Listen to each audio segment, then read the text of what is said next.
Assalamualaikum. Baik, soalan kedua adalah haiwan apakah yang boleh dikorbankan? Baik, haiwan yang boleh dikorbankan bukan semua haiwan itu boleh dikorbankan. Hanya beberapa jenis haiwan sahaja dibolehkan dalam ibadah korban, iaitu dikenali sebagai haiwan an'am. Yang pertama, haiwan an'am ni adalah unta. Yang kedua, lembu, kambing, biri-biri dan sebagainya. Dan kata para ulama, kerbau pun termasuk dalam kategori lembu, yang mana dikategorikan lembu boleh dikorbankan, dikategorikan kambing boleh dikorbankan dan termasuk dalam haiwan an'am. Dan seandainya dikacukkan, dikahwinkan yang bukan an'am dengan an'am, seperti mana ayam dikacukkan, dikahwinkan dengan kambing, maka dapat anak, dan anak itu pun tidak boleh dikorbankan. Faham tak? Haiwan an'am dan bukan an'am dikahwinkan, maka dapat anak.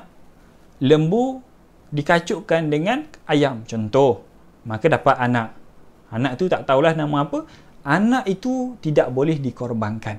Tapi kata para ulama, seandainya dikahwinkan an'am sama an'am, lembu dikahwinkan dengan unta, lembu dikahwinkan dengan kambing, biri-biri dan sebagainya, maka keluarlah anak.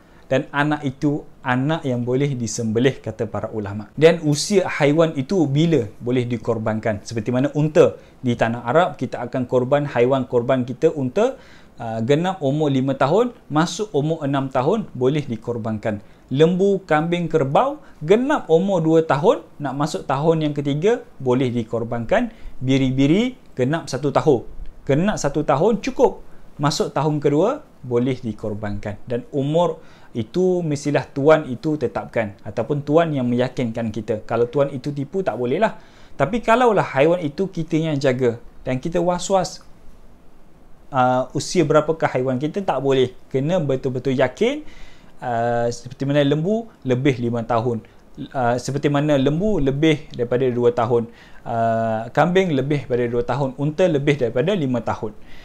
Seperti contoh, kita nak pergi beli dekat kedai lembu 1 ekor. Kita tanya tuan kedai, lembu ini dah berapa usia dia? Tuan kedai itu kata 3 tahun lebih. Maka kita boleh gunakan kenyataan tuan lembu itu untuk kita korbankan haiwan korban itu, kerana kita yakin apa yang dikeluarkan oleh tuan lembu itu. Tak kisahlah kalaulah tuan lembu itu menipu, maka dialah akan menjawab dengan Allah Subhanahu Wa Taala.